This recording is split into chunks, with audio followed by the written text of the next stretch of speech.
Hello बच्चों, मैं राजन गुप्ता। अपने YouTube channel tuition classes hub RG पे स्वागत करता हूं। आज की जो हमारी वीडियो है वो मल्टीप्लिकेशन ऑफ रूट, मतलब उससे पहले जो हमारी वीडियो आई है एडिशन ऑफ रूट आ चुकी है और उसके बाद में फिर सब्ट्रैक्शन ऑफ रूट आई है। आज है मल्टीप्लिकेशन ऑफ रूट। तो आज हम सीखेंगे कि रूट का मल्टीप्लाई हम कैसे करते हैं। ठीक है, तो आइए देखते हैं कि जो देखो हमारा जो पहला सवाल जो दिया हुआ है अंडर रूट के अंदर 5 और उसके बाद में फिर अंडर रूट में 5 दिया हुआ है। अब देखो अंडर रूट 5 अगर दिया हुआ है, अंडर रूट 5 दिया हुआ है तो इसको हम इस तरीके से लिख सकते हैं, under root 5 into under root 5 ये लिखा हुआ है। तो इसको हम लिख लेंगे एक अंडर रूट के अंदर लिखेंगे अंडर रूट 5। अब देखो जब अंडर रूट के अंदर 5 मतलब डबल संख्या एक सेम जैसी संख्या अगर हो जाती है, जैसे 2 अंडर रूट 2 लिखा हुआ है तो इसको हम एक बाहर निकाल सकते हैं, इसको हम एक ऐसे बाहर निकाल सकते हैं। तो यहाँ पे जो हमारा आंसर हो जाएगा, अब देखो 5 और प्लस में 5 इंटू 5 हो गया तो इसको हम लिख सकते हैं 5 और ये अंडर रूट के बाहर आ जाएगा तो हमारा आंसर ये हो जाएगा। ठीक है, अगला क्वेश्चन देखते हैं।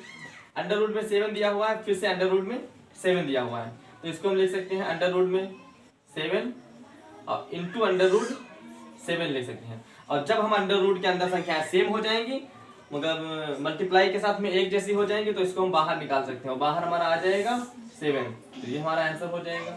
अगला क्वेश्चन इसी प्रकार से देखते हैं कि अंडर रूट 3 दिया हुआ है तो इसको हम ऐसे लिखेंगे अंडर रूट में 3 और फिर लिखेंगे अंडर रूट में 3 और ये हमारा क्या हो गया, डबल संख्या आ गई तो इसको हम एक अंडर रूट के बाहर ऐसे लिख देंगे, ये हमारा आंसर हो गया।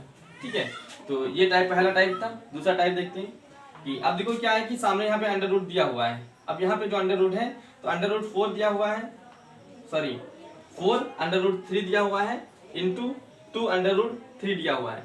अब यहाँ पे जो अंडर रूट से जो पहले नंबर होते हैं इसको और इसको हम क्या करते हैं आपस में मल्टीप्लाई कर देते हैं, मतलब अंडर रूट 4 इंटू 2 और ये हम इसको लिख सकते हैं 3 अंडर रूट 3 लिख सकते हैं, ऐसे लिख सकते हैं।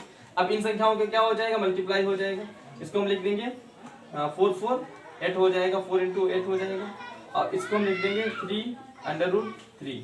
अभी हमने ये बताया है कि अंडर रूट के अंदर जब संख्या सेम हो जाती है तो इसको हम बाहर निकाल सकते हैं, तो ये हमारा 8 का 8 ही रहेगा इंटू और यहाँ पे ये 3 आ जाएगा तो ये हमारा जो आंसर हो जाएगा 24 हो जाएगा। ये हमारा आंसर हो गया। आप लोग ये क्वेश्चन लिख लीजिए, उसके बाद में फिर इसको हम क्या करेंगे, रफ कर देंगे। तो हमारा जो क्वेश्चन हो जाएगा आंसर जो हमारा हो जाएगा वो 24 आएगा। ठीक है, आगे देखो तो इसका जो आंसर होगा 24 आ जाएगा। कैसे आए ये आप लोग देख लीजिएगा। ऐसा ही सेम क्वेश्चन आगे देखिए, यहाँ पे देखो 6 लिखा हुआ है तो यहाँ पे 6 लिखेंगे और हमने पिछली वीडियो में बता रखा है कि अगर अंडर रूट के सामने कोई भी नंबर नहीं लिखा हुआ है तो उसके सामने 1 लिखा होता है, तो यहाँ पे 1 हम यहाँ से 1 से मल्टीप्लाई कर देंगे।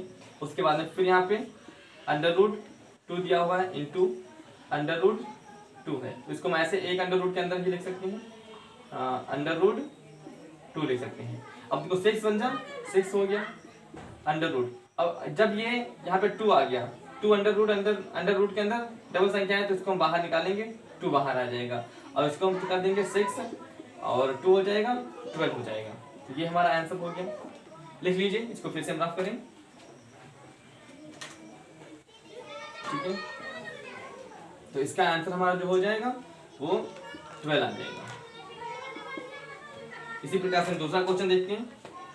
यहाँ पे देखो 2 अंडर रूट 5 लिखा हुआ है इंटू 7 अंडर रूट 5 लिखा हुआ है, 2 इंटू 7 और इसके बाद में फिर अंडर रूट में हम लिख सकते हैं 5 इंटू 5 लिख सकते हैं और 7 2 जा हो जाएगा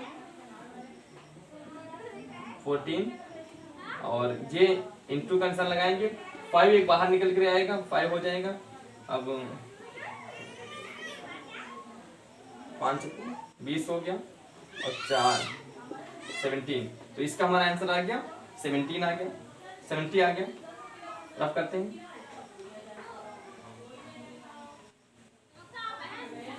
ठीक है, इसका आंसर हम यहाँ पे लिख देते हैं 70। अगला क्वेश्चन इसी प्रकार से देखते हैं। अब यहाँ पे देखो क्या हुआ, यहाँ पे 4 है, 4 अंडर रूट 4 दिया हुआ है इंटू 3 अंडर रूट 3 दिया हुआ है तो 4 को हम यहाँ पे ऐसे लिख लेंगे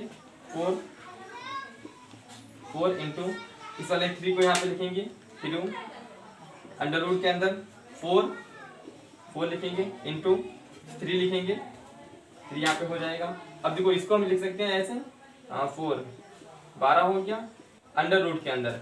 अब देखो अंडर रूट के अंदर 4 किया 12 ही हो गया। वैसे तो हम आंसर इसका ये भी हम यहाँ पे बता सकते हैं, मगर इसको थोड़ा सा अगर हल करना चाहें तो हम देखो हल भी कर लेंगे इसको थोड़ा सा। जैसे इसको यहाँ पे देखो 12 लिखा हुआ है, 12 तुम्हारा ऐसे रहेगा, और ये जो अंडर रूट के अंदर जो 12 है, इसको यहाँ पे देखो अंडर रूट के अंदर 12 लिखा हुआ है, तो इसको हम यहाँ पे इसके अभाज्य गुणनखंड करेंगे। 2 यहाँ 6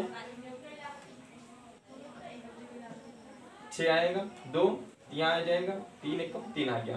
मतलब इस वाले जो 12 लिखा हुआ है, इस 12 को हम लिख सकते हैं अंडर रूट के अंदर 2 इंटू 2 इंटू 3 लिख सकते हैं। और अब यहाँ पे आप देख सकते हो कि यहाँ पे 2 जो है ये डबल संख्या आ गई, तो हम क्या करेंगे, इस वाले 2 को हम बाहर निकालेंगे। 12 इंटू 2 अंडर रूट के अंदर, और यहाँ पे बचा हुआ है 3, तो यहाँ पे 3 का 3 ही रहेगा। अब देखो ये 12 और ये कितना हो गया 24 अंडर रूट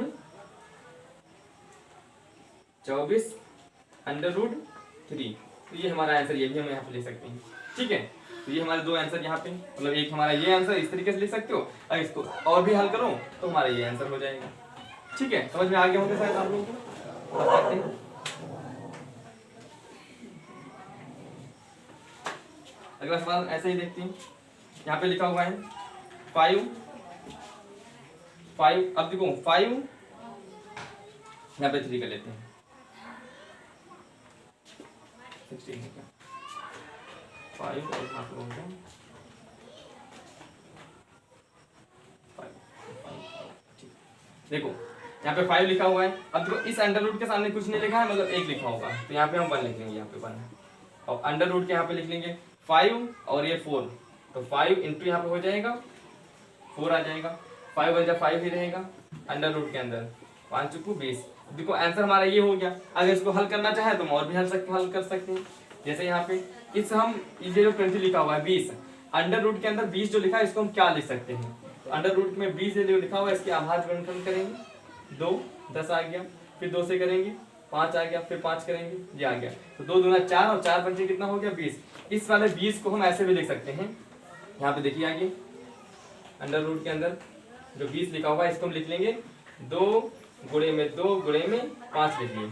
अब देखो ये जो 2 है, इसको हम बाहर ऐसे लाएंगे, तो ये हो जाएगा 5 इंटू 4 आएगा, और अंडर रूट के अंदर 1 बचा हुआ है, ये 5, तो ये 5 का 5 ही रहेगा ऐसे, तो ये हो गया 5 को 20 अंडर रूट 5, ये हमारा आंसर हो जाएगा। ठीक है, इसको रफ करते हैं, आगे देखिए।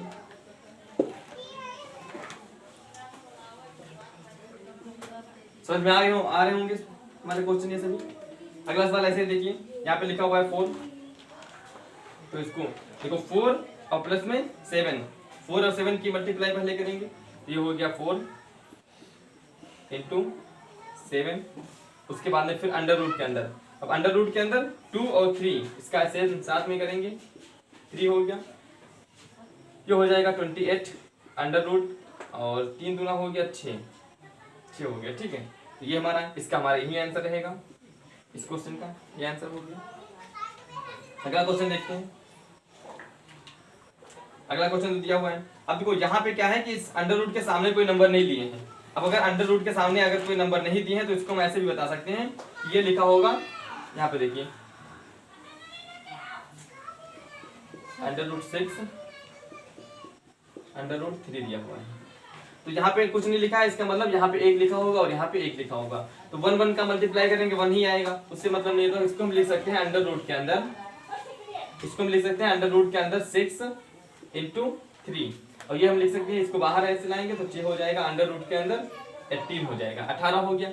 अब देखो 18 के हम अगर इसको और भी सही से लिखना चाहें तो इसको लिख सकते हैं कि 18 के हम गुणनखंड कर लेंगे, कि 18 के अगर हम गुणनखंड करें तो कितना आएगा, 2 9 आ गया, 2 से 3 कर लिए तो 3 आ गया, फिर 3 से किया 3, मतलब इसके जो गुणनखंड हो गए 2 गुणे में 3 गुणे में 3 हो गया। तो इस 18 को हम ये लिख सकते हैं कि इसको अंडर रूट के अंदर 2 गुणे में 3 गुणे में 3। अब देखो यहाँ पे 3 का जोड़ा बन गया, और जब जोड़ा बन जाता है तो ये क्या हमारा बाहर एक आ जाता है, तो इसको हम लिखेंगे 3 अंडर रूट के अंदर 2, तो फाइनली हमारा आंसर जो आएगा 3√2 आएगा।